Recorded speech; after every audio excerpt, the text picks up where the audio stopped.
Yeah. Let's get this. And we live back up in it. YouTube, everybody all over the world, potentially who could watch this and listen. What's going on? War Media fam. This is another episode of the In the Building podcast. Kyle Means here with my another hat. Dave with his headphones. They don't make too many. They don't make too many hats that can fit. I gotta go to like a 7 3/4 or 8 and shit. So either way, we're in the market for hat sponsorships. If y'all want to do something with us, New Era or whoever else make hats. But but our palms are itching regardless. I don't know if yours is, Dave, but mine is because we got some money coming to us with the STEMI. Looks like it's on the way. And good things happening. I talked about the taxes a little bit last week. That is impending as well. So I don't know. I'm waiting for another bird shit. I don't. Another what? Another bird shit. Bird. Oh yeah, bird. You just stand and wait. It rained today, so I wasn't gonna catch a bird shit. When it rains, niggas get wet. Well, yeah, I wasn't gonna catch a bird shit today, so yeah. Yes. So when will our lovely our lovely guest be with us? I'm getting to that, Dave. Yes, we do have a lovely special guest coming up in a few minutes. I told her to hold off for about 10 minutes. I kind of want, even when we have guests now, I kind of want to have an opening segment with you and me, sort of like Regis and Kathy Lee when they had, that opening segment when they just talked, gabbed amongst each other. Then they brought their guests on. So, I don't know if I'm Regis and you Kathy Lee, but or if you want to be Kelly. Oh man, I just know that Nas shot out Regis a couple times. And yeah, shout him out. One of my favorite songs. Regis was hip to it too. They did. You see that clip where Nas came on the show? It was after he left the mornings, and he did a show on like Fox Sports Network, and Nas came on, and they had, of course, they couldn't help themselves. They had to have Regis read off the lyrics. Wait. So don't tell me you read off the lyrics to Uchi Wally. No. It's not that song. It's the. I'm sure I was surprised. I know you love Taking in Blood. Yeah. Oh, Taking in Blood. Okay, no, I was just scared. Those are on two different parties. No, you know what? I think he did read Uchi Wally too, though. I think he did. Like my favorite guy song and my worst. Right. But he just read the lines where he's mentioned. He's I'm not a millionaire, but my name ain't Regis, and of course I'm in the Lex Watson Catch Lee. He just read those lines. He ain't say anything out of pocket, but But yeah, that was a funny clip there. If y'all can look it up, Regis and Nas. But yeah, our lovely guest Heather D is coming on imminently, and she's we gonna get to know her, of course, as we do all our guests. But she's gonna talk. She's a good talker in general. She's got her own podcast, In the Thick, another show that she produces, Roundtable Chi. And we're gonna talk about all that with her doings and everything, and but also talk about the stuff we're gonna talk about this week. So, but I know you said you want to get in on the, when she gets here, we're gonna get in on the royal stuff. I know. Yeah, we definitely off on that. A woman's opinion on that, because I have my own. Yeah, definitely. Balanced. I'm definitely glad to get a sister's opinion on that in particular, because there's a lot of of course race is in the mix with that story, and class and all types of stuff, and the American continued American obsession with the royals and stuff. I think it works in this opinion. I think it works.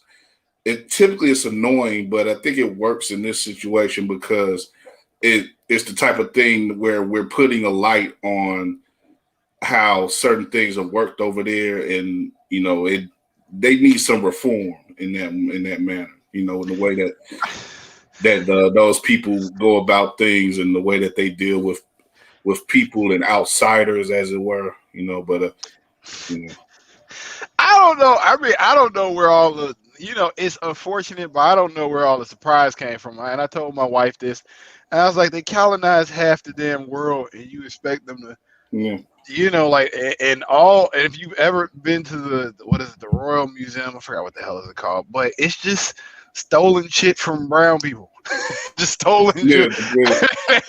I mean, like the museums, all of that shit, it's just stolen stuff from other, African and Asian countries, and the British Empire was the empire for hundreds of years. They colonized more land than anyone else, and like you say, they took so much from the rest of the planet, and that was that. What comes with that is a certain sense of entitlement and heirs that may not be deserved. It hasn't been deserved definitely in the past 100 or so years. They barely got out of World War II.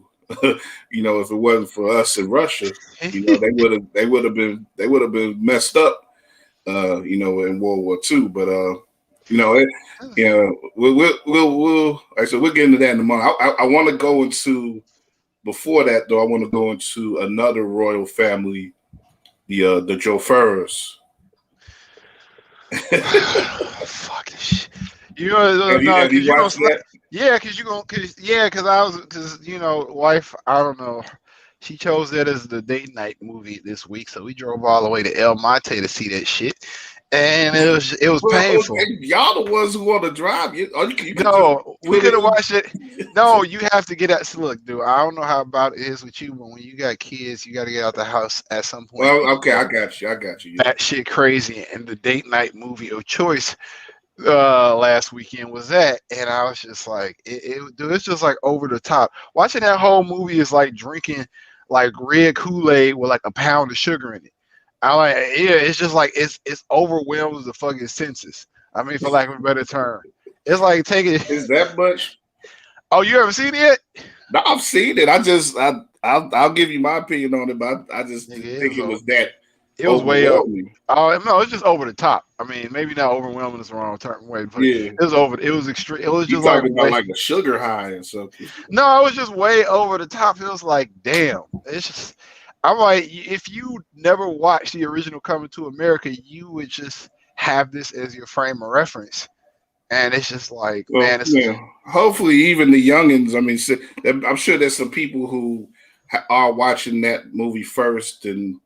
Because that just happens with sequels, especially ones that are 30 years apart. But I mean, I would hope.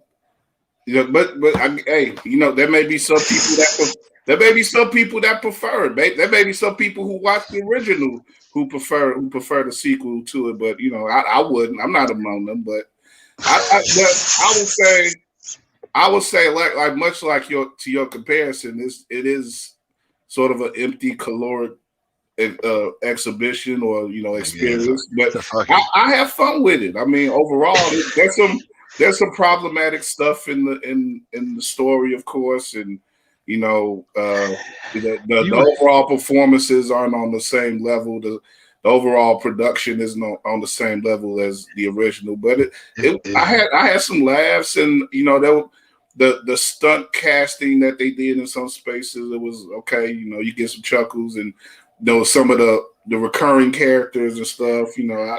I just went with it, and it passed by. It was like I said, some sweet Kool-Aid. I drunk it, and it went through me. I pissed it out in a couple hours. That's a good way to put it. I mean, it was what it was. I mean, is it? I don't know.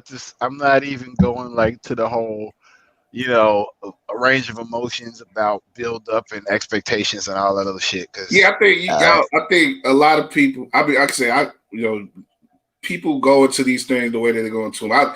I think this, especially with a project like this, where Eddie himself has told people, I didn't want to make this movie until like 6 years ago. He was like, I didn't want to make this movie. People kept bothering me about the movie, and he was like, okay, well, if y'all like it so much, I'll do it again.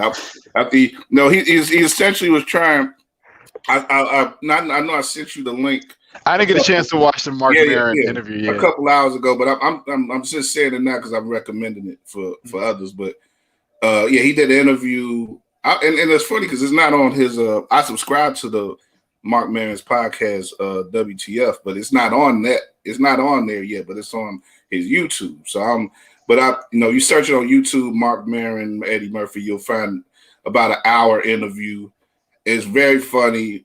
A lot of history. Mark Maron is great, especially when talking with other comedians about his history and stuff of comedy and stuff. So you get a lot of Eddie's history in comedy but he spoke in the interview about, he's done this in a couple of other interviews too, but he's spoken about look, it's just something that we put together in the past few years. We wrote the script over a few years and stuff.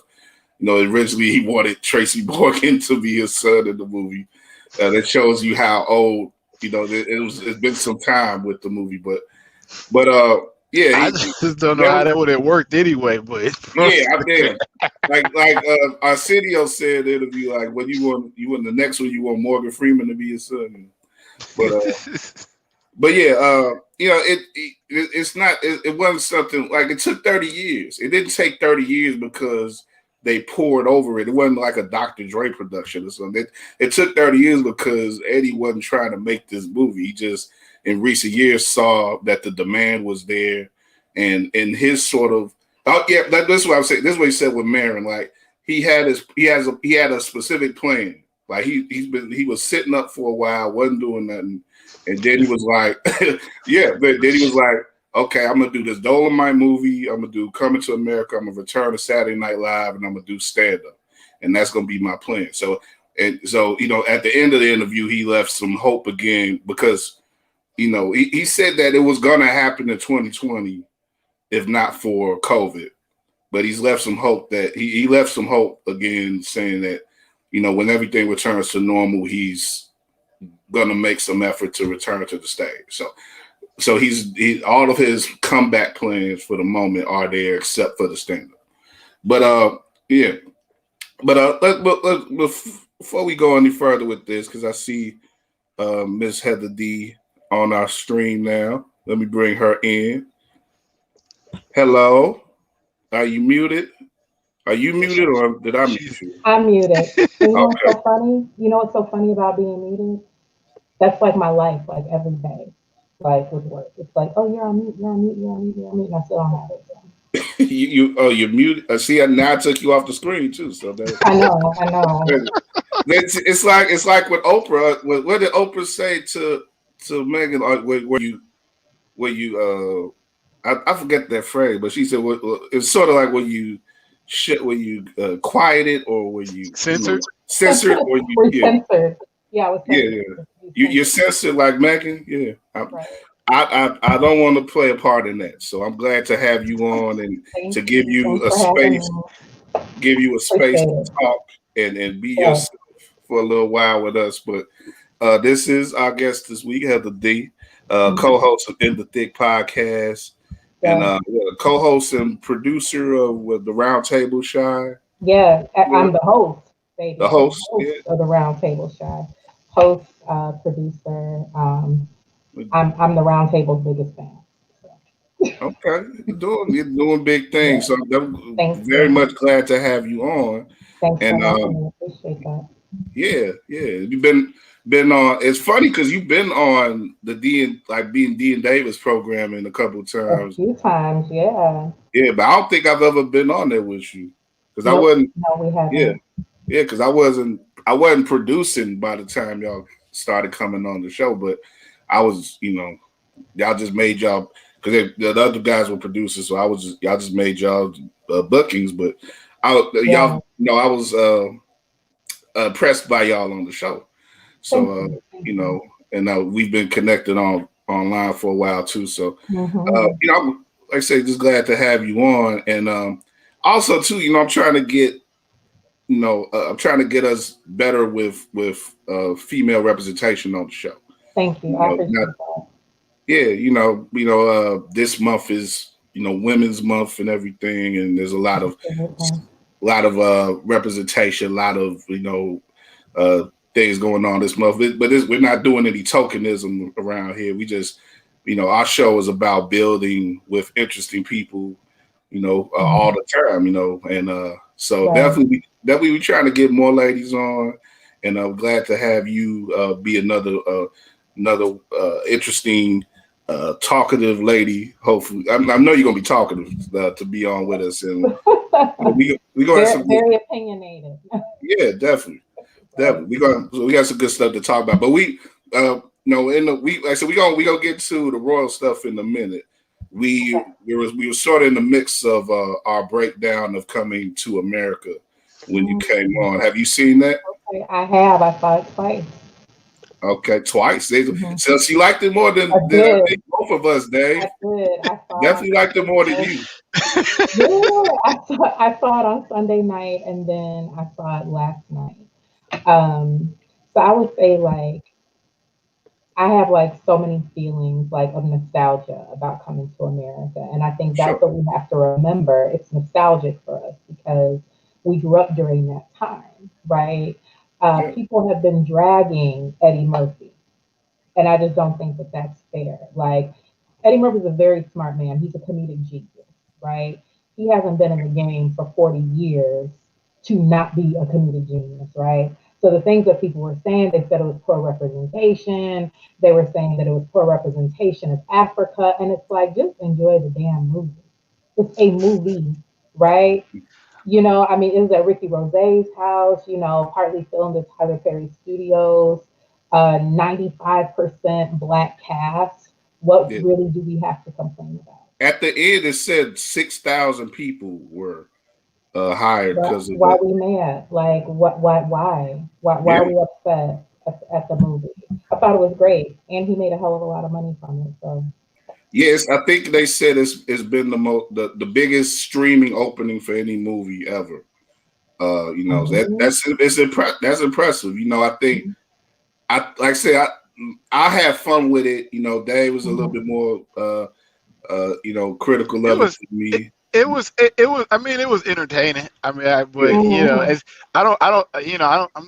gonna be one of the people that drag him through the mud. I mean, I guess I have measured expectations, being that it'd been so long, and I just kind of figured from the cast it was gonna be a bit over the top. So it was, I didn't get too bent out of shape over it. But that's sort of what I was getting into right when you came in, Heather.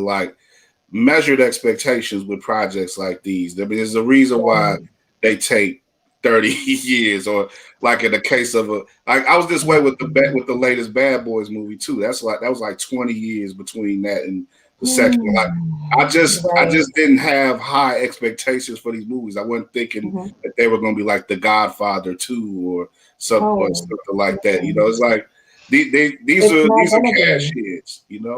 Yeah. It's not gonna be, and that's not the goal of these movies. Everybody kept saying, "Oh, it's a sequel." It wasn't a sequel. It was a continuance, right?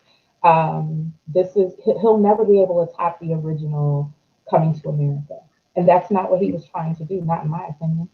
He knew exactly what he was doing. He did what he did. He got the bag, and now he's gone. So, I mean, and to that degree, like you say, they're also fan service vehicles. So. A lot of what is done, it's not purely for the sake of artistic value or we're telling this ambitious story of African, tribalism and lineage and all this stuff. We just try to do something that made the fans of the first movie feel a certain, sort of reclaim or approximate the feelings that they had when they saw the original. So, exactly. When they were able to do that with me, and they added a little spice to it. like there was some inspired stuff to it. Like the Wesley Snipes character, I loved. Oh, that was great. He was great. good. He was a fool. Like he was good. and Eddie said originally he was going to play that role, but if you didn't know Wesley Snipes was funny, you found out when you saw that movie. If you didn't think, like some people don't know that Wesley Snipes has that comedic side to him, right? Mm-hmm. If you didn't know that, you found out when you saw Coming to America. Right. I would have liked to see more of him and Michael Blackson. Michael Blackson came in with the Blackson is cool. Okay, and then even like Tracy Morgan, like to see him come back after he, was in that horrible car accident and coming off of a coma. Like there was a reason why he chose the cast that he did, and just sit back and enjoy it. Like we don't have to be so critical of everything. So. Well, people bring out the knives, especially when you talk about online critics. They love to bring out the knives, and I think for some people, I guess it's their time to be a little Roger Ebert or whatever. That's their time to get off their little thick pieces or whatever. But I think you just got to have perspective with these things, and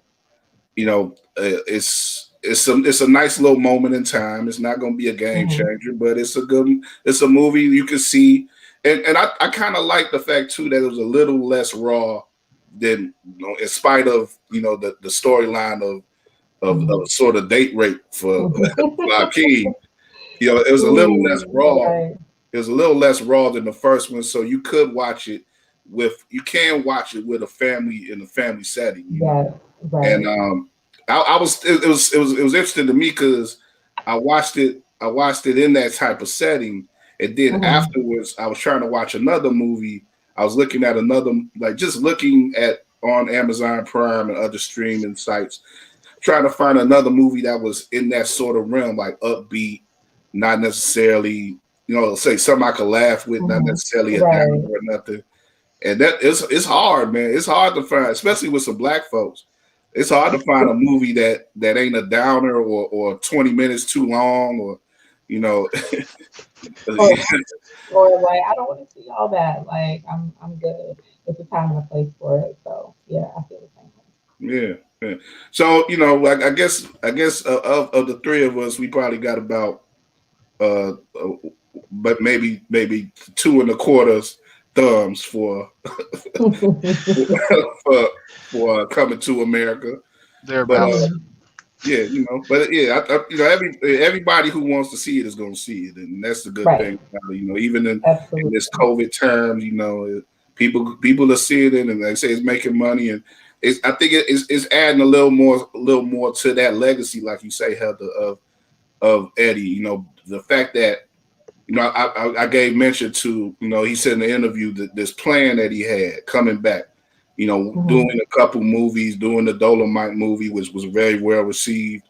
Doing, Coming to America, coming back on SNL, which he got his first ever Emmy for hosting SNL on that show. That was a wonderful episode of Saturday Night Live.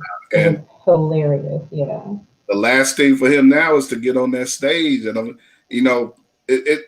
you have some worry about that because it's been such a long time, but he is such a naturally gifted dude. Like every time I see him and I just listen to him in the interview, he's just sitting down talking about his life, and that's essentially what you're doing as stand up. All he just needs to do is sit down, talk about himself for an hour to 90 minutes, and he'll kill. I think he'll get enough laughs just from doing that because he's. Like you say, he's one of the most naturally gifted dudes there's ever been. Yeah, absolutely. So we all about Eddie Murphy, the person there, so good for him. Good for him, and hopefully he's encouraged to. I still want to see him do like him and Arsenio. Maybe they could do another original project together. They don't have to do Harlem Nights 2 again. They're just let them try. Maybe they could get with another writer and create something original with each other, and because I love seeing them together again as well. But I just want to see Eddie. Eddie's talking about turning 60 and stuff, and I don't want him to feel like he has to wind it down. try something. You know, maybe he can get that Oscar that he kind of deserved when he did his thing on Dreamgirls. You know, maybe he could still do that. You know, so I would love more recognition for Eddie in the future. Absolutely, I agree. But let's move over to the royal situation, and Dave wants to get off on that. Heather, it's been the biggest story really in the news this week. Yeah. How have you felt about that, Heather? Just starting off with. So this is something that we talked about in the Thick. We recorded our podcast on Monday and we put it out yesterday. So that was actually our first topic that we discussed was that interview. And hats off to Oprah and Tyler Perry, right? For Oprah providing a platform, for Harry and Meghan, and then for Tyler Perry providing his home and security for them, and that was something that wasn't talked about, which that was extremely smart. That was very strategic. I had a couple of different thoughts on that whole thing with Meghan and with the royals. Meghan Markle, from what I knew, um, was an actress. Yes. I did not know that Meghan Markle was Black before she got engaged to Harry. Racially ambiguous, right? I knew that she was mixed with something, but I wasn't assuming that she was a Black woman. And I had never really heard her speak about her heritage or even lean toward her heritage. Honestly, in my mind, she always leaned towards her Caucasian side more than anything, So when it came up that when she and Harry were engaged and they were preparing to get married, obviously it comes out that she's Black, right? So then when all these things happen and there's racism and them feeling like they were pushed out of the royal family, I felt for her. I really did. For someone to say that they were close to suicide, that's nothing to take lightly, right? I've known people to take their lives before, so that's something that hit close to home for me, right? But in addition, I felt like on the flip side, now you know what we go through every day. Now you really know how it feels to be a Black person, right? Yep. And again, like I said, the only reason why I say that is because she was not identifying with Blackness. She wasn't. She was identifying with white. And from what I heard, and I don't know how true this is, but she always identified as a white woman. She never identified as a Black woman. And again, I don't know if this source is correct, but this is also something that I read online. But baby, that one drop rule still exists. and it bits you. And it bits you in an ugly way. And I'm sorry that she had to go through that. I can't imagine being that close to it every day like she was. But as a Black woman, I've gone through it enough from a distance, right? Yeah. So I mean, I feel for her, but then again, I feel like, welcome to the club. Like, what Dave Chappelle called it, the nigga lessons. That's what I'm saying. Like, we understand how that feels on a daily basis. Every time we step out the house, we get stared at. And I saw something funny online today that said that white people still stare at us because they're surprised that we're free in this day and age. And as funny as that was, it's still true on many fronts. And I just think that she didn't even experience it. Now, she was very smart when she got married, and during that ceremony, she represented her Black side. But I know she did that on purpose because she was getting so much heat from the Black culture before she married this man, right? She's getting heat from the Black culture. She's getting heat from the white culture. Her mother is a beautiful Black woman. So I'm sure mom with dreads even, okay? You can't get any blacker than dreads, right? So I know that her mother was very instrumental in helping her make these decisions when it came time to planning her wedding. But this is something that Meghan she could not have imagined that this would have been her life for the past 3-4 years. No. Well, Dave, before I let you go, another woman I think who kind of may have hipped her to some things or could have, imagine what she's going through is Serena, who she's pretty close with. Serena Williams, and Serena has dealt with some things in Europe herself, especially in in competing at Wimbledon and like the whole culture shock that has come at times with seeing her be her natural black self and also dominating in competition. But anyway, Dave, and Dave about to go in, but we was talking again before, a little bit before you came on. You talk about how the whole thing about white people looking at black people and still being like, oh, surprised that we're free and being who we are. Like, add on to that the whole legacy of colonialism and subsistence that the British have had, and that monarchy has had on people of color for hundreds of years. They feel such an entitlement and such a they just feel such an air over everybody else for no reason, for no reason. And this is really, it really comes down to it. There's such a enclosed family and society off to themselves, to where they can't even understand having a kid in their midst who even has any shade of brown. That's why you had those questions about, they're not giving up who asked those questions, but that was a definitely worry to them, like having any shade of brown amongst their mix. Forget about it. But they have, though. It's in their bloodline. It's that black people have been in the royal family bloodline for years. Supposedly the queen's great grandmother, right? So this is not something that they're not exposed to, but this is something that they did not want. I'm sorry. Right? It's something that they did not want, in this day and age. Now they're trying to backtrack a little bit, Prince Charles, not accepting his son's phone calls, now the Queen, put out that little raggedy, apology that was like, it was really shallow and very, very empty, not heartfelt at all, because they got exposed. Yep. Right. And there's so many other things that I feel like now we're going to get exposed through the royal family, all the incest and all the rape and all those allegations and everything like that. They're not ready. They're not ready for what's about to come. But they need it, though.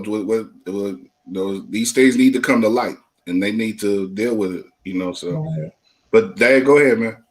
Yeah. Well, first of all, Heather, thank you for the first comments you made. You definitely were speaking the truth to power on, Meghan not, I guess, identifying as African American and when it coming back to bite you in situations like this. But I think it's a couple things that we kind of need to look at. One, I mean, there's nothing new about there's a bit of hypocrisy in policy that's existed in British politics and for a long time. I mean, African and South Asian communities have existed in London for going back over 60 years. And the reality of it is they don't, but the old guard, so to speak, have been tolerant of them, but not necessarily accepting them. Otherwise, you wouldn't have had Brexit. You would have Brexit come into pass. So I think there's that. But even to tie even more into the royal family's history, and not directly, but with Diana dying, that she died because she was being chased by the tabloids because she was dating an Arab man. And that's kind of a cultural no-no. I mean, it was, I guess, she was divorced. It was okay for her to probably to date whoever she wanted to. Right. But being the fact that he was an Arab, he was a part of Arab monarchy, that's not something that they took too kindly of. So, I mean, you see a pattern of that happening. More, with the current situation, one thing that kind of, I guess, rubbed me the wrong way is that I think that, I hate to use the term first world problems, but I think so when you have attention on cases like these, it takes away from the plight of women who are not in a place, I guess, some level of in a situation of luxury, where they go through the same things, in certain cases worse, especially in a COVID environment, and they're not getting as much attention. And I think for me, that was something that just kind of felt I don't know. I mean, I don't think I don't think I devalued the of her struggle and her whatnot that what she's going through. But for me, it's just seemed like, is this what we're putting our attention on, especially in the COVID environment, especially in an environment where there's cases of domestic abuse going up, just a lot of bad things that are happening in the world, and I just feel like that's a lot of attention on something that I don't know. I feel like I think the media's attention could have went to something else, in that instance. I mean, that's just my 2 cents. I mean, that's definitely worthy. I agree with that, and definitely on the broad sense, Dave. But at the same for some reason, that fascination just really exists in America. I think they said 17 million people watched the live interview, so it's like those are big numbers on primetime TV, man. So we're obsessed with it. We're obsessed with like the royal family, Americans as a whole. We are. Because obviously they have such a presence over here. But there's a reason why they have a presence over here in the United States. But again, we can't be so obsessed with them that we ignore all the bullshit. Oh, can I cuss? I'm sorry. I didn't even answer that. Yeah, we done cussed already. Yeah. Okay. I started the show talking about bird shit. So yeah, go ahead. Which I hate. I'm starting to see that already. But anyway, like we have such a fascination, and then like the queen of media, Oprah. Come on now.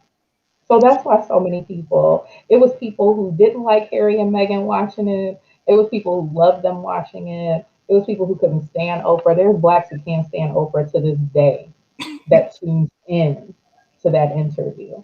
She don't care the week that they don't like her. But she's going to do it anyway.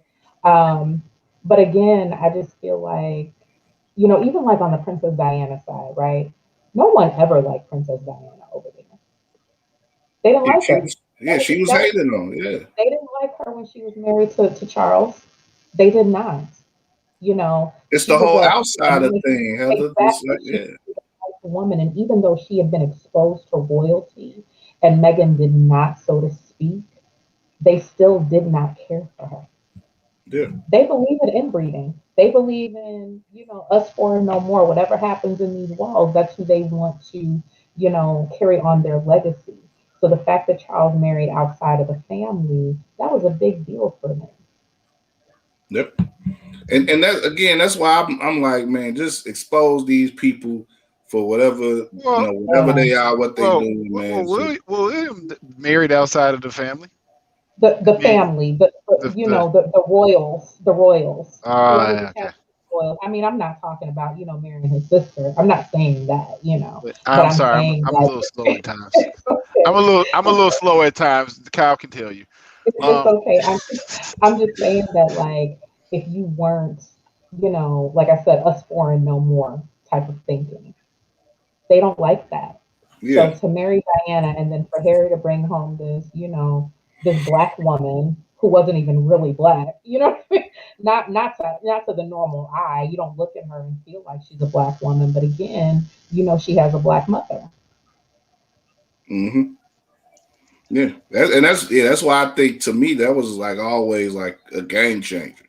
Yeah. And you can't hide that, when it comes to what the mother is. And it's funny because I think a lot of people too sort of saw the dichotomy in the mother being respected and respectable, and her white daddy was the one who was stirring shit up when she first came into prominence, and this story was really heating up, when she first married Harry. He was the one who was stirring things up and being dysfunctional and being all crazy in the media. But the mother was cool, and that goes against so much of what may have been expected in Britain and everything about who they're bringing into the family, and what type of people they thought they may have been bringing in. But yeah, I don't know. I just feel like with British media, I don't know about the royal family as much, but with British media, there's a double standard. I mean, there's a standard of, we're inclusive, we're a diverse society, but at the same time, you have this tabloid media, which is still, what a lot of people subscribe to, and they just go for reach for the lowest common denominator, and they just try to go for anything that's salacious to stir up shit, and that's what people, get attached to. I mean, that's yeah. And speak of the lowest common denominator, Piers Morgan. That's a good transition. He loses his gig from Good Morning Britain, I believe, the morning show over there on ITV.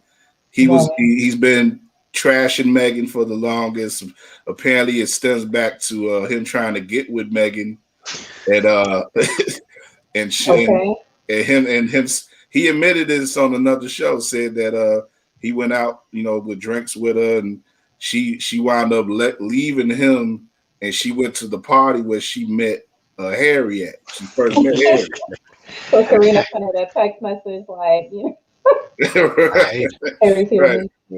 Right, Lou's that goofy, and come on over. Yeah, he's just, he's a clown, man. He's proven it on so many levels over here in the States and over there as well. Like, and he I didn't even know who dude was who ran him off the show, but it turns out he was he's the weatherman, which is funny to me because it's like it's like you think of Al Roker running off Matt Lauer or something. Exactly. Dude came with the real though, right? Exactly. Yeah, dude came with the real though, and he couldn't face himself, Piers Morgan, and he ran off the show like a little punk, So that was a fun moment there. Yeah, I think for me too is that in my house we watch a lot of, I don't know, my relatives, my in-laws are South Asian, so their country was once a colony of the crown, so we watch a lot of BBC in the house, and normally BBC is like the best, just highly respectable journalism, and it's just like they've been saturating the airs with this shit, and it's just, for me, I understand its importance, but they normally focus on like the things that affect the world, not just the things that affect, the media and people's, insatiable need to be, I guess, connected with the royal family's, drama, for lack of a better term. So for me, the BBC lost a couple of, credibility points, which is put, constantly having this on. I feel like any other shit going on in the world that I should be knowing about, because that's like, I watch BBC for world news. I don't even watch American news for world news. I watch them for world news, and you can't even figure out what's going on in the world because you got this shit going on. I mean, so this trumped everything, though. It's like the hottest thing trending right now, right? Motherfucker. Last month there was Gorilla Glue Girl. You know what I mean? Like, we have to have some sort of craziness. That's and Dave, I feel like it is, this is tabloid stuff, and but I think when you do look at it from the context of what happened with Diana back in the 90s, and the part of the story I think that has the most weight to it is the fact that the Markle and Harry and her child, their first child, they got a girl on the way apparently, but they were being shut out from security and stuff from the family, and that's Heather mentioned them having to go to turn to Tyler Perry of all people for protection, and I think that that says a lot about the Royals and how they get down, and there's this talk about the firm and everything, and this clandestine shit. Right. It's like, there's life or death situations that could be involved with this stuff, man. I think it's quite sad that these people will do people who are literally their family like that. Hey. Can I? I mean, I don't know that. I think if anything, that's the salient. I think that is the essence of this thing. Is that I don't know how it works with you, but I don't know. I've been done worse by my family more, and so it's by family when it comes to certain things. Oh You yeah, know, well, yeah. I mean, that's everybody, nigga. That's a human. That's the human condition. Well, You I always guess, get did worse by the people that's the closest to you. I mean, yeah, if that ain't the human condition, I don't know what is. that's definitely can be the case. You know, I think it. Well, in person, speaking personally, hasn't been as dramatic as any of that, but yeah, definitely the ones who closest to you can hurt you the most. You know, so but I think on this level, especially like I said, going back to they've been in this previous situation before, they haven't really learned anything, and they still don't feel any way to change themselves or reform their thinking, and Hey, yeah, I think with the exception of his brother and his wife, everybody's like above damn near 70 and above. Am I like yeah, I they don't don't, yeah, they refuse to go out. What are you trying to say? this is the What are you trying to say, so Dave? Old lives don't matter. oh no, I'm not saying old lies don't matter. I'm saying you trying to teach, Old dogs do tricks. yeah, I mean for real. Exactly, and that is very true. You make a good point with that, and it's like, so I'm outside, right, and I have on my sweatshirt from Earl Greasy the artist, right? It says black on black wealth, right? Everybody Mm. who knows me knows Heather is pro black. All I want is blackness around me all the time. Like that's just how I am. So this white man comes up to me and he was like, "Ma'am, what does your shirt say?" Now he's probably like 80 years old. And I said, "You can read, right?" And he said, "Yeah." I said, "That's why you're asking me what my shirt says." I said, "It says black on black wealth." He said, "What does that mean?" I said, "What do you think it means?" So then he says, "He's offended." I said, "Well, I'm offended." And I said some other colorful words. But so I low key cussed him out a little bit. But I said, "I'm offended at how your people have treated my people for all these years. Get up out of my face." So you're right. Like he was, he wasn't, and I'm in the Dude, you suburbs like saying this too. I'm in Naperville. You know what I mean? it don't Okay. it It's crazy.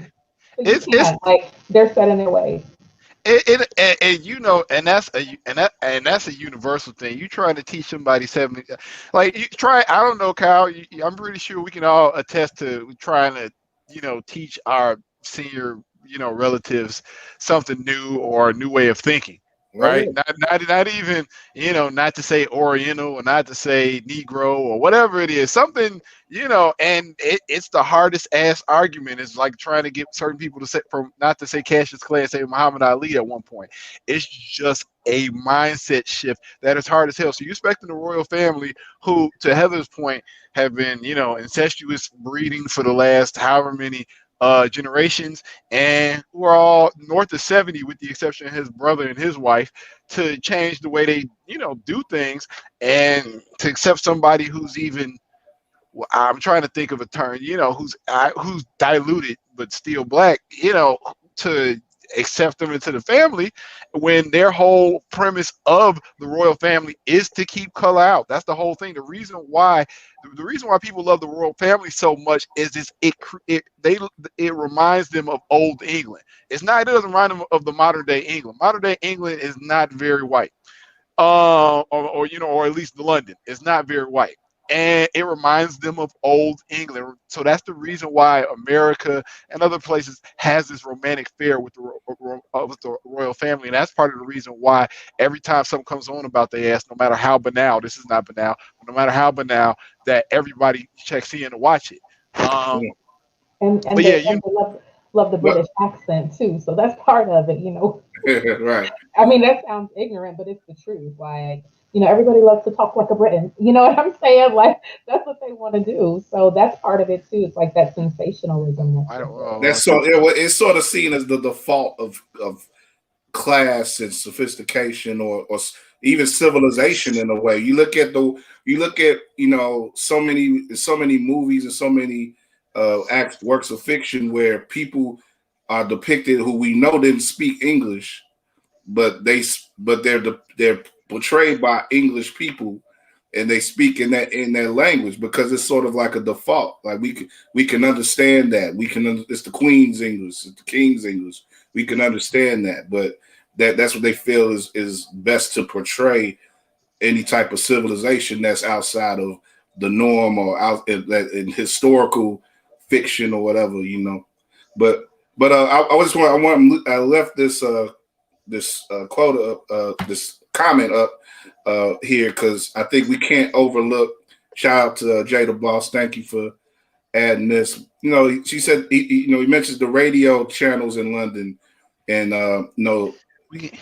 speaking towards how the average, I don't know if there's been any polls or anything to this degree, but the average, we can't overlook how the average person in Britain may look at this too. They may too many more. Like we got the rude awakening here in America about how many people, continue to fuck with Trumpism and ways and other ways of thinking that are hostile to Black people and to other people who are marginalized in our society. So I'm sure you still get a lot, like Dave said, it's much more multicultural in England now than it's been, but you still got that hostility, and you get that hostility in large part from whites because they feel encroached on.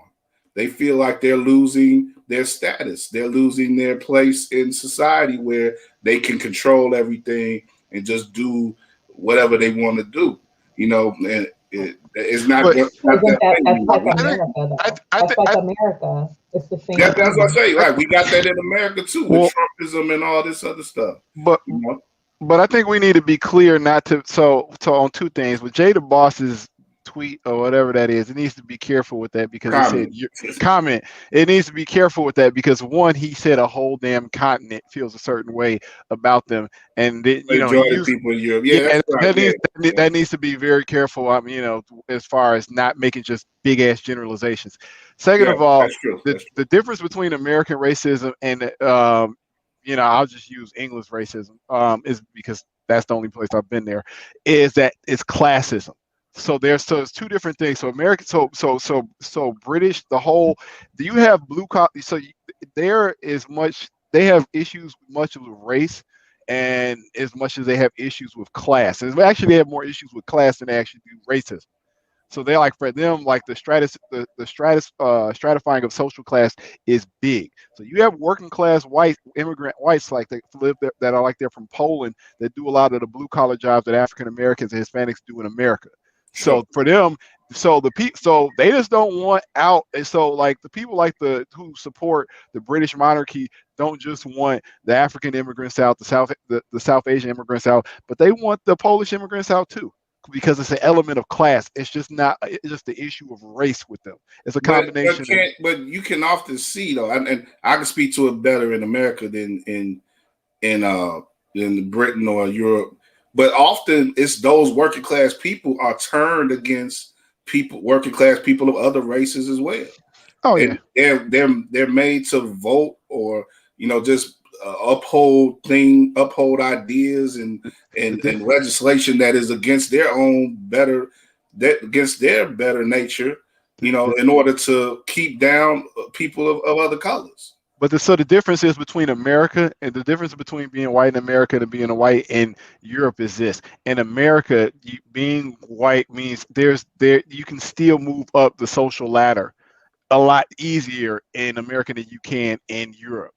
I don't know how to. I think that's a clear difference. So if you're born into a lower social class, especially like London and or anywhere in Europe, it's harder to move up necessarily the elevator.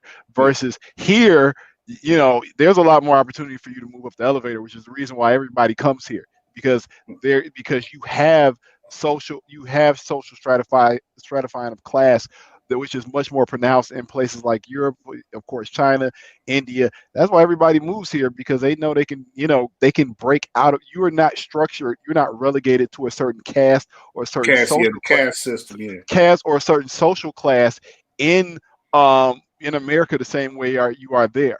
And and race is not, what is it? An ethnicity, once you're white in America, doesn't mean as much. as it does in the Europe, in Europe.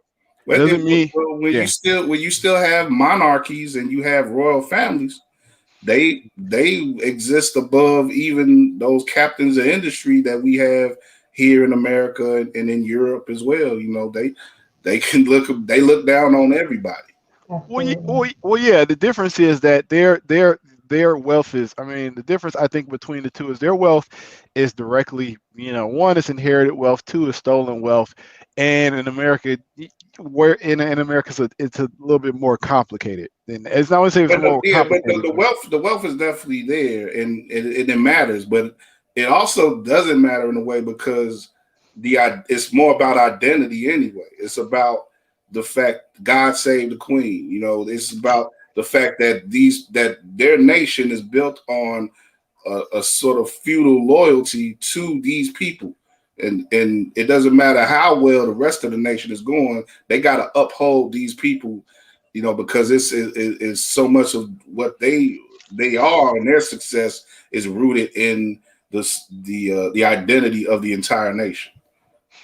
Yeah. No, I can definitely agree with that. I just think that ultimately, with the monarchy there, it's still a lot of it's. I mean, it's hard to make that. You can't compare America. Racism in America and racism over there. It's just they're on different planes, for lack of a better term. I mean, and I think that's where it can be challenging to make those connections. They're to your point, they're stuck in an old system of doing things, and unfortunately, it creates. I mean, it allows it. It's a lot of the reason it keeps a lot of people stuck, professionally, economically, everything that they wouldn't, or if they were given a more of a, I guess, democratic system like the United States, they'd be able to move a little different, for lack of a better term. I mean, I think that's, so. Yeah. Shout out to everybody who was getting in on the discussion and everything. We appreciate that, definitely. Yeah. And this is wild, man. There's, a lot that, that there's some deep discussion to be had regarding this stuff, even in spite of the tabloid nature of it. But, in the end, I'm glad that there hasn't been any sort of, tragedy or anything that's happened yet, and these folks are going to live their lives over here. So they're doing okay. Yeah, they doing good. They're doing quite all right. They had a $14 billion house in California. Much better than most of us are doing over there. Thank you. We're it wasn't too much of a tragedy. It was bad. I feel. No, that's what I said. It ain't been no tragedy. I said it ain't been no tragedy yet. It ain't been no tragedy. They weren't really affected like the pandemic. Like we were in the pandemic. No doubt. Like you said, they're living in an estate right now. Yeah. And if they did fall off, Meghan could go in the next Medea movie or something. Yes. We're not gonna touch that, Kyle. But to use the saying, if I had, it was the reverse use of the saying, if I had your hand, I cut mine off. So I think that's really, the reality of it with it is if you had Meghan's hand, you cut yours off. You can build a little racist. We're used to it. You know what I'm saying? Like, we're used to dealing with racism, so we're good with all that. We can move into a $14 million estate and have Tyler Perry security. I'm not. I want to know, what is Tyler Perry security like, man? Are they vetted like the Secret Service? Right? Yeah, apparently they're probably paid better than the Secret Service. So I'm sure. Yeah. Hey, it's Tyler Perry. Yeah, where he recruit him from? Tyler's the new Ted Turner. Compton. No. It came from Compton, Inglewood. Did he get some hood dudes, or did he get some ex-Navy SEALs or something? I don't know, man. Right. But Bedside, he got the real one. I want to see him make a movie with his Secret Service. But I have nothing to say. I have nothing to say on that one. Dave, you talk about cutting you know, if you had my hand, I cut. You know, you said the phrase, I can't see it right now. But I think that's a good transition into the next story I want to bring up, which is this cat who got the sweepstakes, the Jeff Bezos ex sweepstakes. This little science teacher. Oh my God. Like man, that's some crazy stuff. Let me bring up the story. Please, yeah, I don't think you shared that one with me, or I missed it if you did. Yeah, I think I gave you some other stuff, but let's see. Essentially, you know, Jeff Bezos, of course, the richest man in the world. He divorced his wife. I don't know, it was like last year or early. How you know she did? Are you sure she didn't divorce him? Let's get the facts straight, Kyle. Because Jeff had his little affair. I'm just saying. Yeah, you're right. Because he was creeping, and she left him. So there you go. That's why I'm glad to have a woman on. You set me straight, Heather. Okay, all right. But Mackenzie Scott I'm gonna get it up here. I'll share the link to Mackenzie Scott, billionaire philanthropist and ex-wife of Jeff Bezos, married Seattle school teacher. So this is like, again, this is some movie stuff right here, man. This dude actually used to, I guess he taught their kids, because she first met him at a parent teacher conference, and you know, he's coming up. One of if not the richest woman in the world. So white Stedman.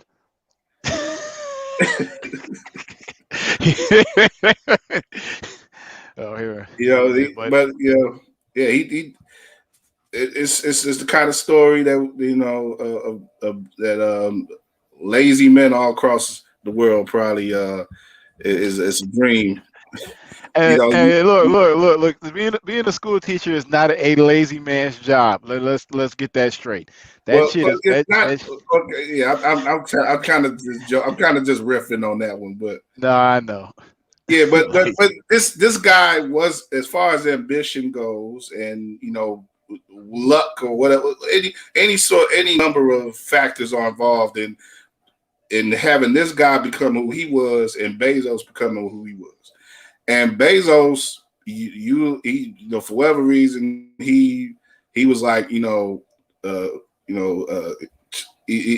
like, going back to Wesley and New Jack. He was like, cancel that B. I'll find another one. And but he had to give up half. Again, there's a lot of references going back to our earlier discussions. Half, which takes you to Raw with Eddie Murphy. Mackenzie gets half. And now she's wealthy beyond any means, and she finds new love now with this teacher. And I said, I don't know how. It's just fascinating to me. I don't know why it's so fascinating. I have no idea. I think that part of the thing is that when you don't marry you should marry somebody you love. You marry for somebody for any other damn reason. I mean, so if she married somebody that was her financial peer, 9 times out of 10 is gonna be an asshole. I mean, let's keep it real. No offense, when men acquire wealth, humility normally ain't their strong point. I was on a call with somebody here that I'm working with on real estate related project, and he told me he met Mark Cuban, and he said Mark Cuban is a big asshole. And I just use that as an example of someone that normally wealth and humility do not go together when it comes to men. So I think she did smart. I mean, she married a man who had 50, 60, 70 billion dollars, whatever the hell she's worth. 9 times out of 10, he's gonna be an asshole. I mean, I don't know. I think that she did smart. She married somebody who appealed to her intellectually, or maybe somebody she fell in love with, whatever the situation was, or connected with. But I think that if she went out and tried to find another billionaire that was on par, she was going to find an asshole. To that degree, they say that she's donating, she's giving away a lot of her wealth. She's established as a philanthropist. And that she's gonna, a lot of that money is not gonna be. They're not just gonna be sitting on that money and enjoying the good life. They're gonna use that money for good. Thank you, D, for saying that the teach hit a sweet lick. I mean, yeah, of Okay? course he Come did. He on, let's did, be, of course, He of Dave did. is course. trying to be, Dave's trying to be politically correct and everything. Let's just say what I the don't. hell it is. Okay? I, Let's say what the hell it is. yeah. Now, I'm inclined to believe, I believe in love. I do. I love love, okay? I believe that Mackenzie maybe met who she thinks is her soulmate. However, don't think that that man did not consider the fact that she is one of the richest Oh yeah. women ever when he married her. I would Yeah. think That's so. a big deal for I him. would think so. Well, yeah, no, agree. But like I said, I think also the other part of it is too, is that you're gonna do a lot of it going to try to find somebody who is your financial, pair, or equal, Right. and find somebody who you can live with. That shit would be tough. It's One, it ain't that many in the first place. One, men or women in the first place who have that net worth, and then two, trying to find one who's single, and then two, if he's single, you definitely probably there's a reason a probably why little he's set of single. issues, right? Yeah. There's a I reason would, why he's single. yeah, Complicated. yeah. It's so complicated. Like I was in a thread the other day on Facebook, and a gentleman posted. He said, um, women, if you make over 100,000 a year, would you be with a man who makes $14 an hour? So this is kind of like the equivalent in a way, right? Yeah. Fair On a enough. much larger scale. On a much Yeah. larger scale, like you Yeah. can't compare billions to 100 G's, right? You can't. But I mean, in our community, you can, right? Yeah. So so I had to think long and hard about that, like, and I really tried,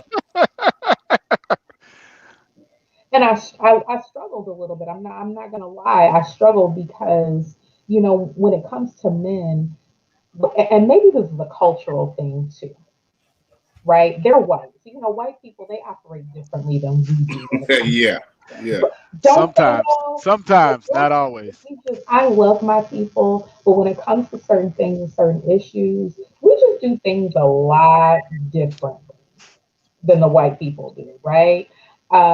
So if you're a sister and you're making $100,000 and there's a brother making $14, that brother may be excited and he may feel like that's the come up for him. But then there are going to be these other issues that come with it, like with insecurity and with all these other things. And it's like, that's hard to deal with. That's harder to deal with than me making more than my man. I don't care about who makes more in a relationship. That's never a big deal to me.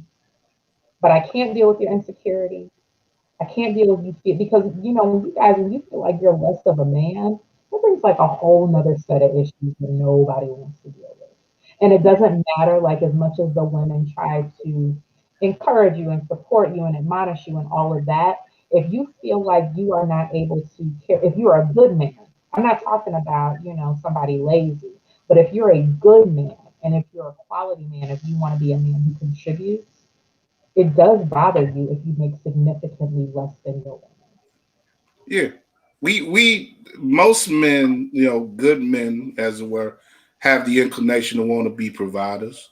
And we want to feel like we have at least a certain sense of self and a certain sense of self-worth in Right. amongst as individuals and within our relationships. So Yeah, it can right. it can be hard to be in that situation, where definitely not the breadwinner, and Hmm. and and some ladies, and out of not necessarily out of meanness, but just of their own sense of self worth, of knowing what they've done to get where they've gotten in life, they will feel like, look, I've earned what I've earned, and I'm doing what I'm doing for myself, and you do for yourself as well. So it's like, yeah, Right. that's definitely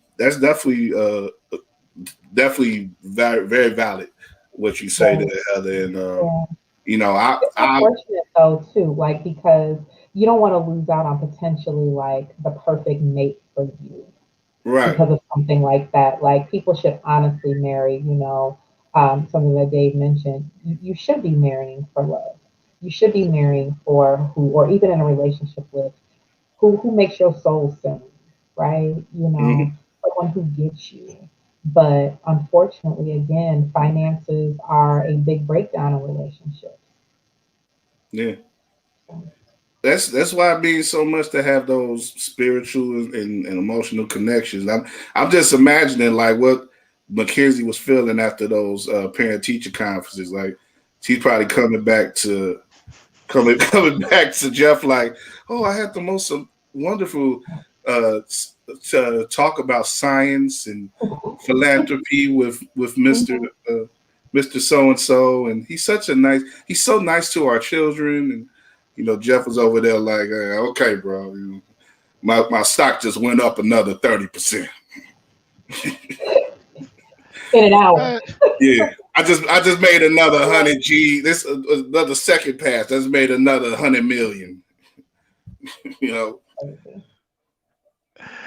yeah, I don't know. I mean, ultimately, it just decides on what regarding that income disparity conversation. Depends on if you want to be alone or not.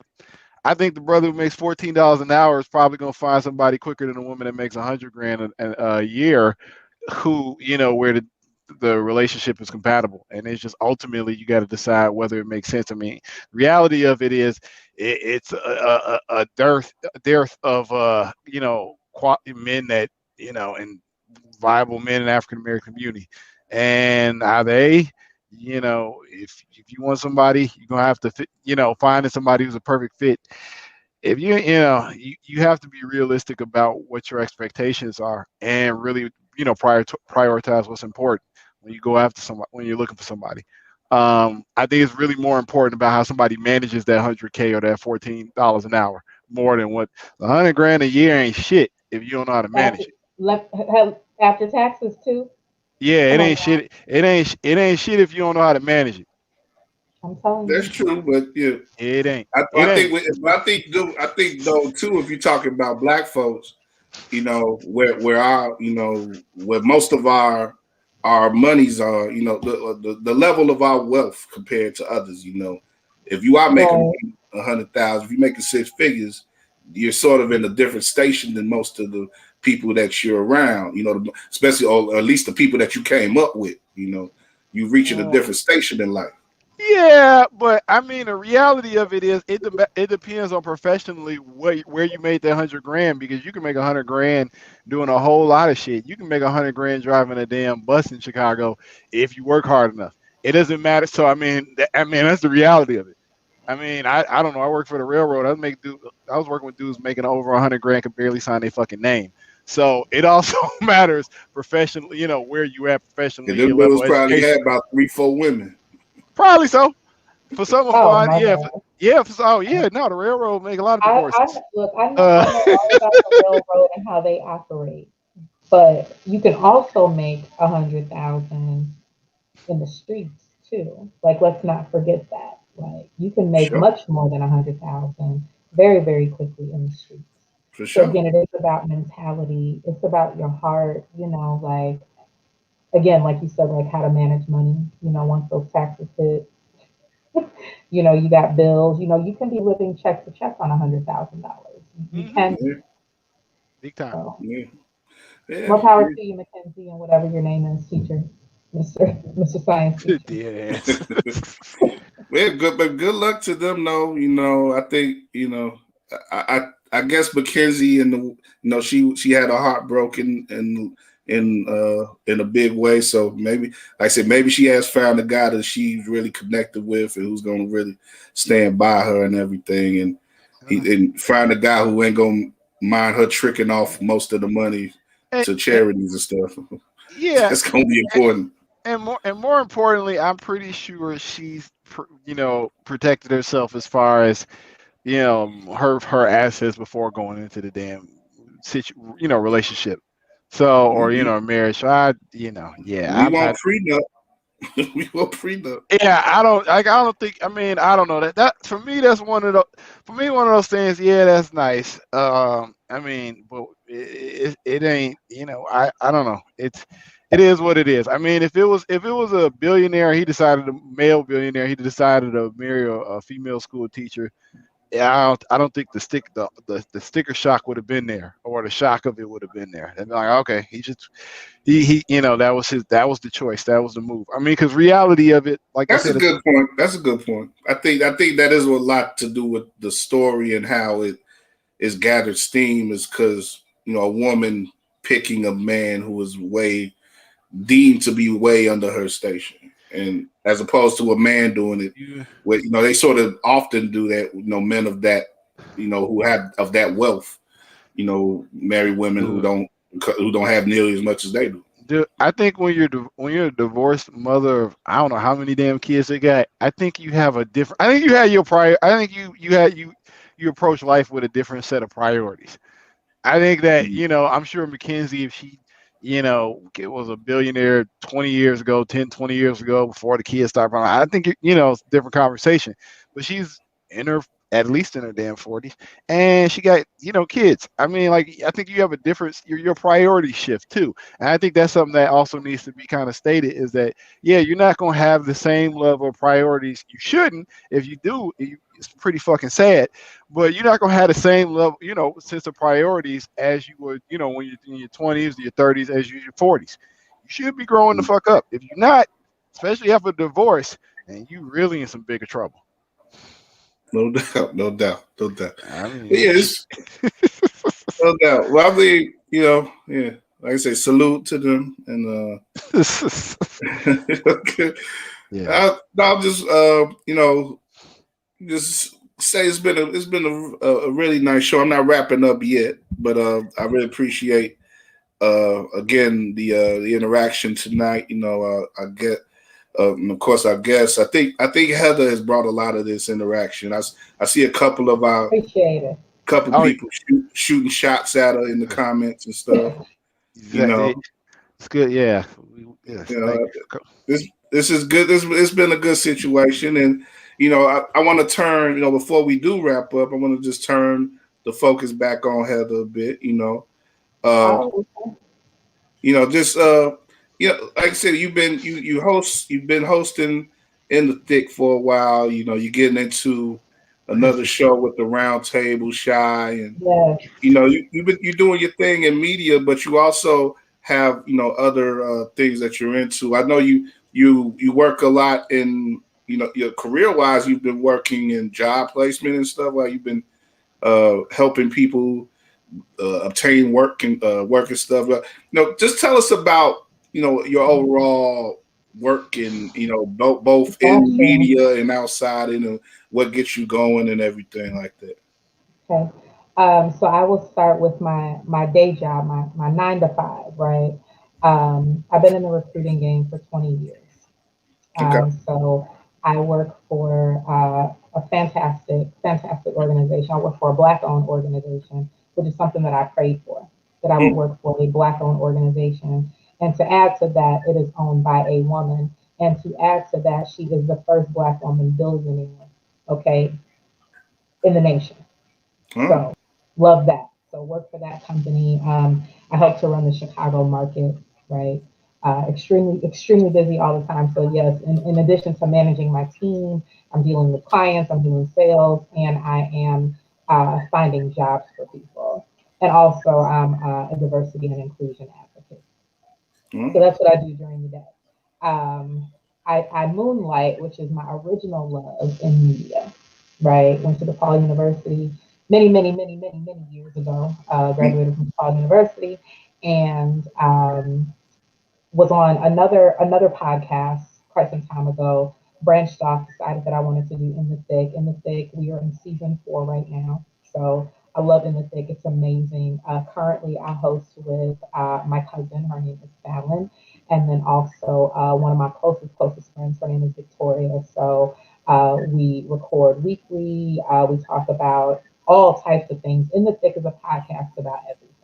So that's what I felt. Did y'all feel that there was a lack of representation of thick women in the podcast space? Or no, you know what? That's not even what it was. Just something that came to me one day. Like I was thinking, I was like, okay, in the thick. I don't even know where it came from, but it just like it was like so fitting, right? Okay. So I guess you can like correlate it to that, right? So it's like in the thick of it. Like that's really what I believe that it came from. I know I figured, but I figured it was multiple, Yeah, multiple right. meanings. But I've seen Right. pictures of y'all too, so I was like, no, man. This is All right, Kai, look at you. Go drink your water now. So in addition to that, on my own, I am producing and hosting a show about my people. It's called the Roundtable Chi. And the Roundtable Chi is really centered around issues of interest in the Black community. We record on the South Side, as you see my shirt says. I am a girl from the South Side. I love the South Side of Chicago. Everything Yes, about the indeed. South Side is me. I represent the South Side. Okay, we record at an establishment on 79th Street called Smoke Filled Room, and it's a really good time. So. First episode will be dropping this week. I was supposed to drop it a couple weeks ago. I had some technical difficulties with it. Everything is straight now. Videographer's on point. My videographer is amazing. His name is Okay. Simeon Frierson. So he's fantastic. He's making sure it happens for me. Well, that's good timing. Then you say it's this week. Then where will we be able to view these episodes?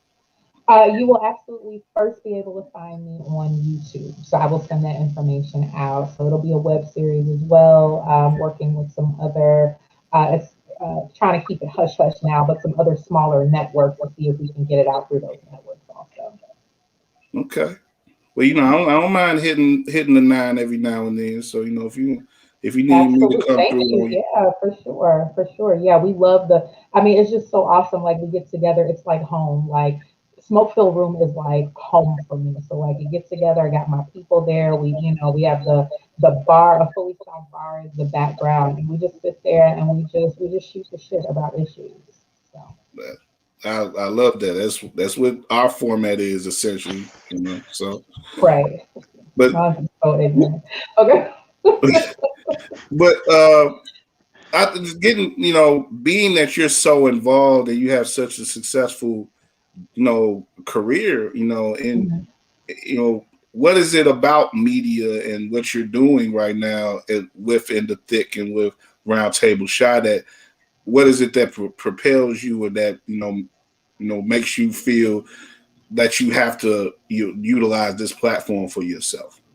Yeah, I think that part of the problem with media nowadays is, especially like with Black people, we're looked at in such a negative light, right? Mhm. So we're not coming on some old, reality TV, Real Housewives, and we're not doing that. We're coming as educated women, all three educated women gainfully employed who have real life experiences, right, and can speak intelligently to situations, in addition to the roundtable. So, like I said, from the South Side, was exposed to everything on the South Side, see different sides of the South Side. Now, I haven't lived out there for quite some time, but those are where my people are. So, I'm on the South Side constantly, probably 3 to 4 times per week anyway, you know. So, I'm still able to have a connection. Yeah. Dev on his invite too. D had an invite because I'm gonna put him on blast right now. D Yeah, had I'm an sure invite. he He forgot. was I'm sure he he was forgot. invited on the first episode of the round table, but he could not make it. That sounds about right. So, all right. So anyway, so yeah, so more to come on that. But again, it's just the platform that I'm using is a platform of positivity.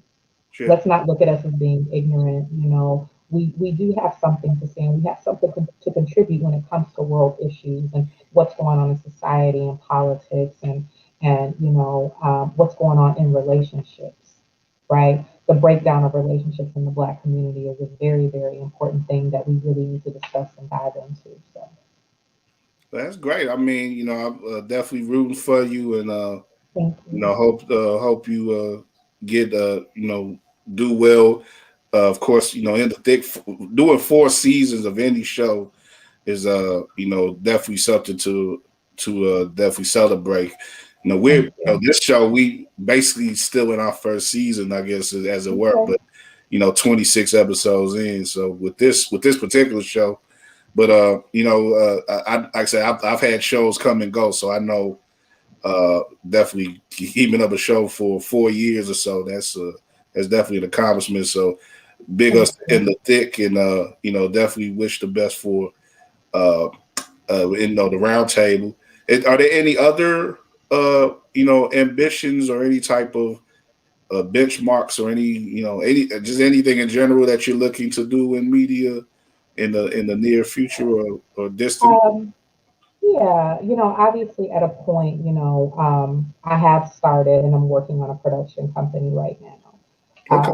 So that's really something that I want to do and really kind of help position people in media or people who want to do podcasts and how to point them in the right direction, give them like the tools and tips and tricks. And obviously, I mean, some people look at it and be like, oh, it's easy. It comes with its own set of challenges as well. It comes with its own set of challenges, podcasting and media, and then also working with people and all of that. It's not the easiest thing. Not It's at all. worth it. I will definitely say it's worth it. Yeah.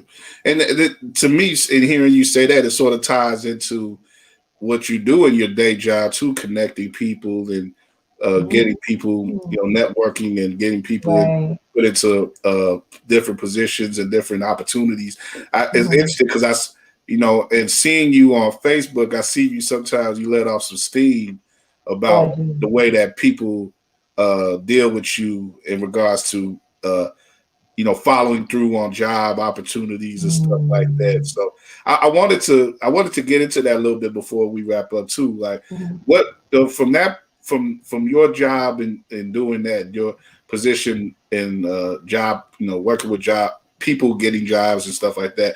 Like, what are some of the challenges that you see in regards to, just having people like say do right in this society right now, in this job market that we have now, especially over the past year or so, where there was so much challenging about the job market's fluctuated so much and everything.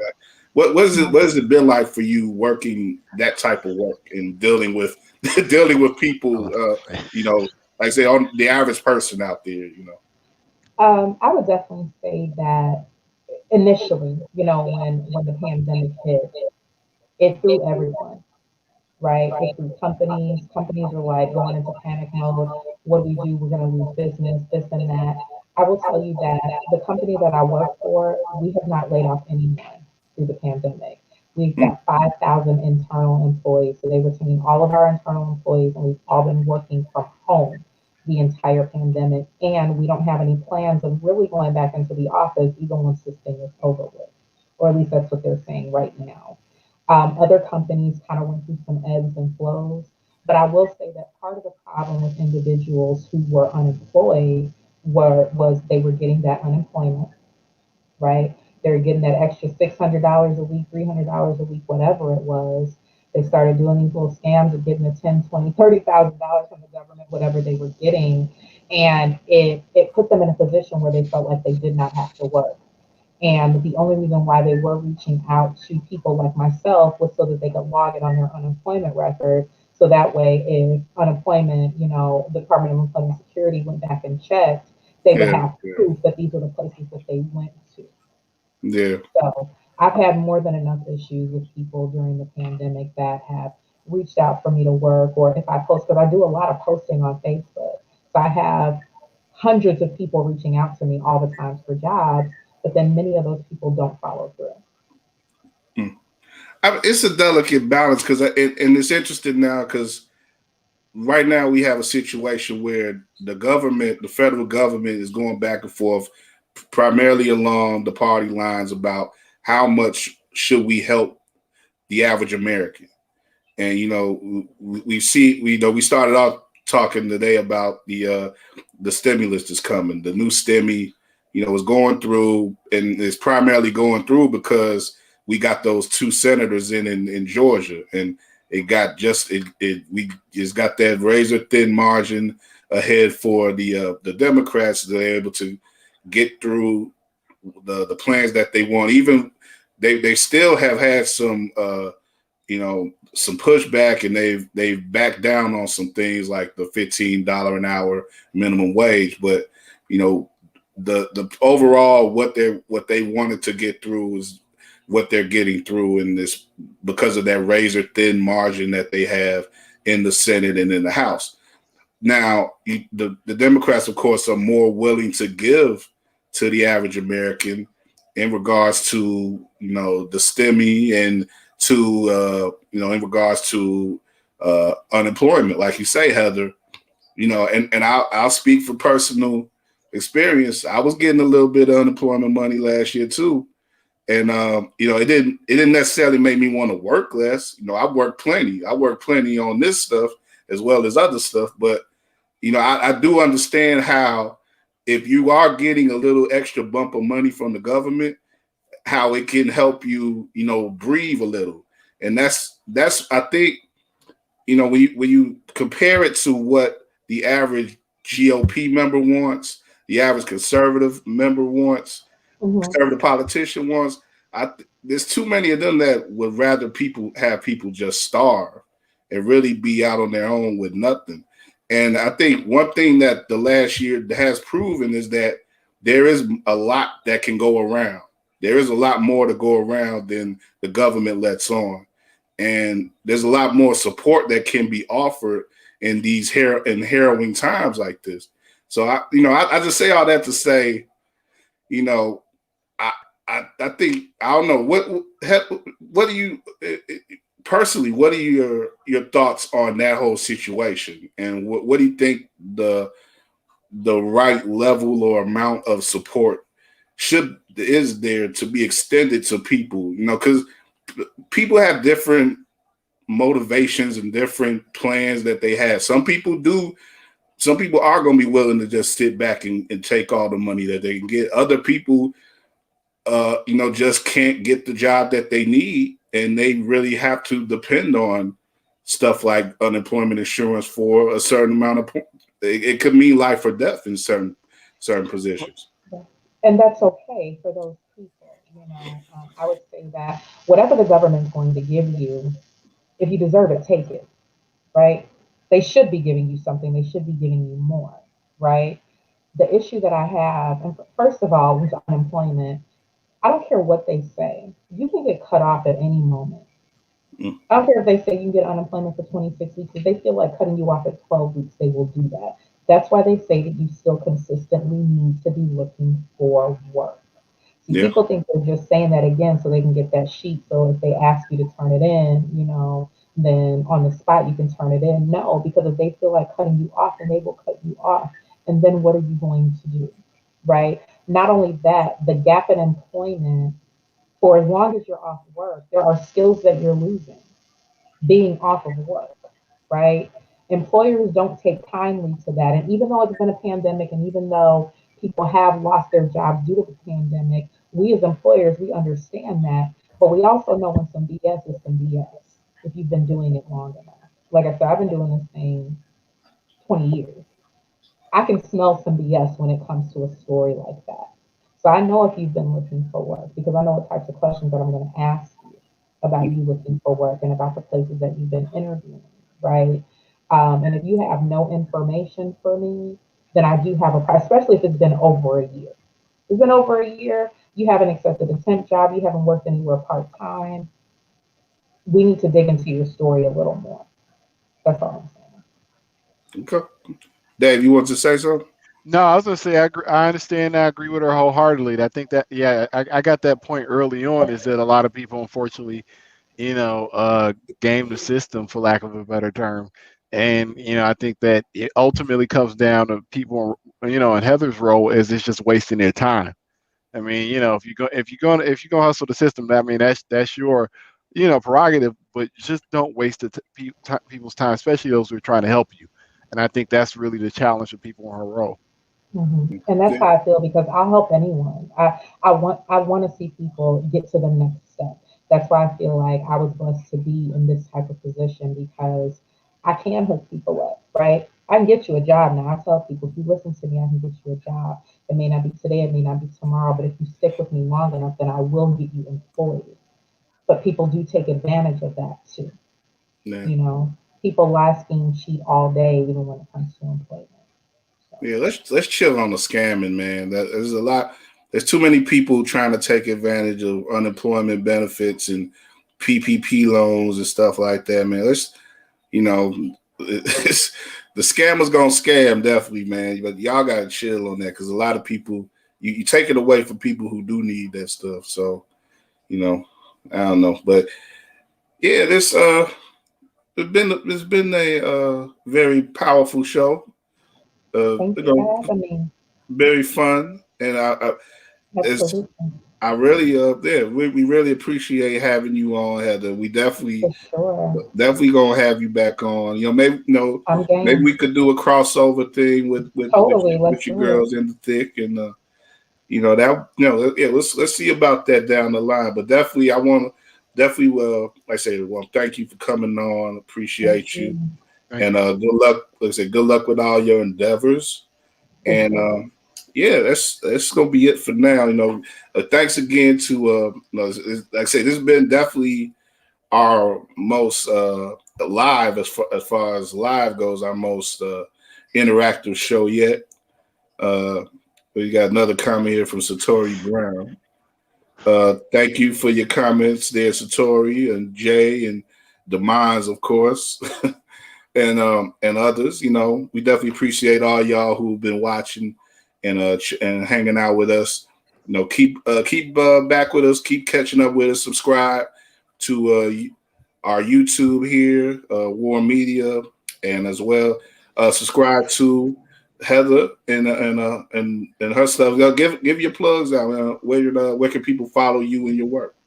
Absolutely. So you can find me on Facebook at Heather D. That's Heather DEE. On IG, my personal page is Head D16. And then you can find our show page in the thick is INTHATHICK. And then the Roundtable Chi is the_Roundtable_Chi. Definitely give us some follows and definitely keep up with what she's doing. If you liked her on here on our show here today, which I'm sure you did. But yeah, that's it for now. You know, I left a couple things off the agenda, but you know, we went Right. into it. We went into it pretty well with what we got. Yes. This has been a great show, and like I say, a lot of fun and a lot of good talk. Excuse me, but okay, so Toy got another thing, man. Keep black people controlled. I feel you, brother. I feel you. But yeah, we gonna hang as they hang it up on that. Feel free to come back next week, Satori, and talk more with us.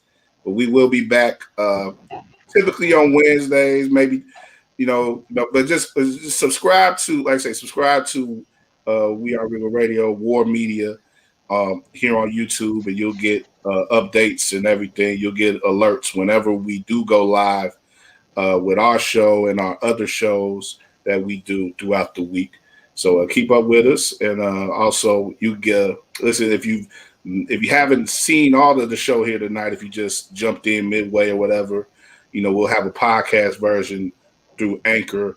We're distributed through all the major podcast platforms: Spotify, Apple, Google, all that stuff, man. Stitcher, all your favorite podcast platforms. So keep up with us on that as well. But yeah, for now, we're gonna wrap it up here. I hope y'all enjoy the rest of your week. Enjoy your stimmies, and go ahead. Check out Coming to America. I hope I get a stimmy. I haven't got one yet. Hope I get it. If you got it like that, well, I know they did cut back some, but yeah, if you're doing better than most, if you ain't getting a stimmy, so. Oh, her facial expressions are priceless. Yeah, Yes, I love. That was particularly telling, I guess. I love. Maybe I Yeah, should. that's Anyway, thank yes. you. Thank you so much. Well, thank you, Heather. We appreciate you. Thank you for joining us. Absolutely. We out for now, though. Y'all have a good one, man. Stay safe out there. Keep wearing the mask out there in the streets, man. Don't get it twisted. Don't think it's sweet yet, you know. Right. But yeah, protect yourself. Take care of yourself. Take care of others. And we out. Peace. Have a good night. Right. Good show. She's good. I gotta